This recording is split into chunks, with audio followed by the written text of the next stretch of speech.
This is the story of Ruth and Boaz, a story about faith, kindness that crossed every boundary, and a love so genuine, it became part of God's amazing plan. Long ago, when judges ruled the land of Israel, a terrible famine came to Bethlehem. The fields were dry and food was hard to find. A man named Elimelech decided to take his wife Naomi and their 2 sons, Mahlon and Chilion, to a distant country called Moab, hoping to survive there until things got better. For a while, life in Moab gave them food, but sadness soon filled Naomi's heart. First, her husband Elimelech died. Then her 2 sons grew up and married Moabite women, one named Orpah and the other Ruth. But after 10 years, both sons also died, leaving Naomi and her 2 daughters-in-law alone, 3 widows in a foreign land. Naomi felt heartbroken. With nothing left in Moab, she decided to return home to Bethlehem, after hearing that God had blessed her people again with food.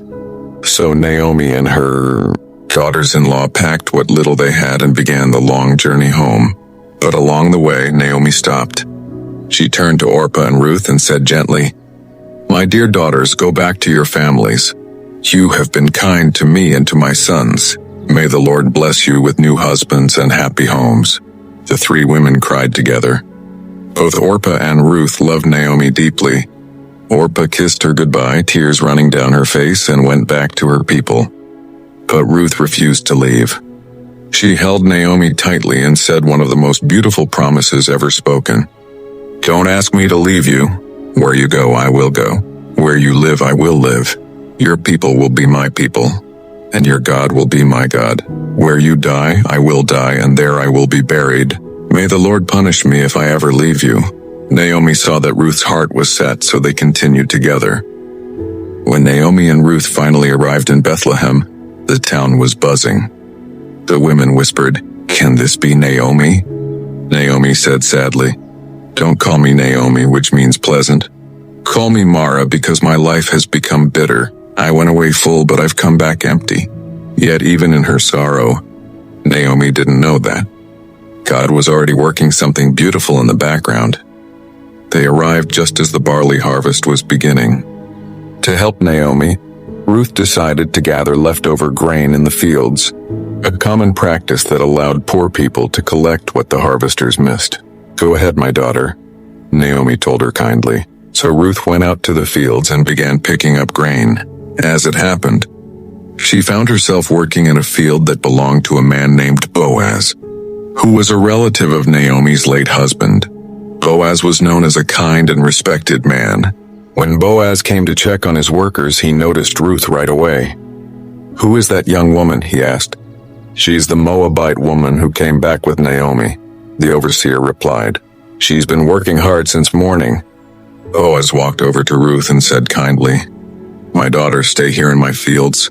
Don't go anywhere else. Stay close to my workers, and I've told the men not to bother you.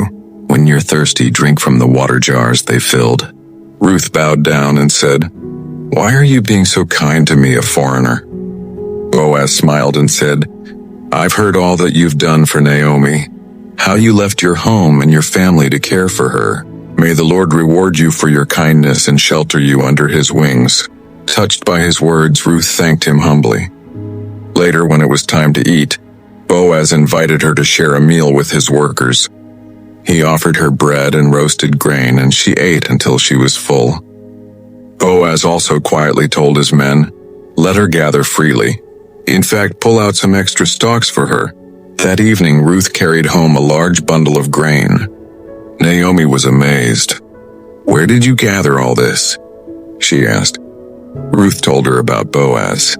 Naomi's eyes lit up. "Boaz? He's a close relative. God bless him for his kindness." From then on, Ruth worked in Boaz's fields every day until the end of the harvest. As time went by, Naomi began to hope again. She wanted to find a home for Ruth, a place where she would be safe and cared for. So one evening, Naomi shared a plan. "Boaz is our family redeemer," she said. "Tonight he'll be at the threshing floor, separating grain. Wash, put on your best clothes, and go there. Wait until he finishes eating and lies down. Then go, uncover his feet and lie down. He will tell you what to do." Ruth trusted Naomi completely. She did just as she was told. That night, when Boaz finished his meal and lay down to rest, Ruth quietly approached, uncovered his feet, and lay there. Around midnight, Boaz stirred and was startled to find a woman at his feet. "Who are you?" he asked. "I am Ruth," she said softly. "Spread your garment over me, for you are my family redeemer." Boaz was moved. "May the Lord bless you, my daughter. You could have gone after younger men, but you chose to do what is right. Don't worry, I will take care of this. Everyone knows you are a woman of noble character." He explained that there was another man who was an even closer relative. But if that man refused to redeem her, Boaz promised he would. Before dawn, Boaz filled Ruth's shawl with generous amounts of barley and sent her home quietly, so no one would misunderstand. When Ruth returned, Naomi asked eagerly, "What happened?" Ruth told her everything, including Boaz's promise. Naomi smiled. "Be patient, my daughter. Boaz will not rest until he settles this matter." The next morning, Boaz went to the town gate where business was done. He found the other relative and gathered 10 elders as witnesses. He said, "Naomi is selling the land that belonged to our brother Elimelech. You have the first right to redeem it, if you will do so." The man replied, "I will redeem it." Boaz added, "On the day you buy the land, you must also take Ruth, the widow of Mahlon, to continue his family line." At this, the man hesitated. "I can't do that," he said. "It might endanger my own estate. You redeem it instead." So, following the custom, the man took off his sandal and handed it to Boaz as a sign of the agreement. Boaz turned to the elders and said, "Today you are witnesses. I have bought all that belonged to Elimelech, and I take Ruth the Moabite as my wife." The elders and the people cheered, saying, "May the Lord make Ruth like Rachel and Leah, who built the house of Israel. May your name be honored in Bethlehem." Soon after, Boaz and Ruth were married. Their love story, born from faith, kindness, and obedience, was blessed by God. Ruth gave birth to a baby boy named Obed. The women of Bethlehem rejoiced with Naomi, saying, "Praise the Lord. He has given you a redeemer today. This child will bring you joy and take care of you in your old age. For your daughter-in-law Ruth loves you and is worth more than 7 sons." Naomi held the baby close, tears of joy in her eyes. She cared for him as if he were her own. They named him Obed, who would grow up to be the father of Jesse, the father of King David, and through his family line, Jesus Christ would one day be born. Ruth's story shows that love isn't only about romance. It's about loyalty, faith, and kindness. Boaz's story shows that true strength is shown in gentleness, protection, and doing what is right.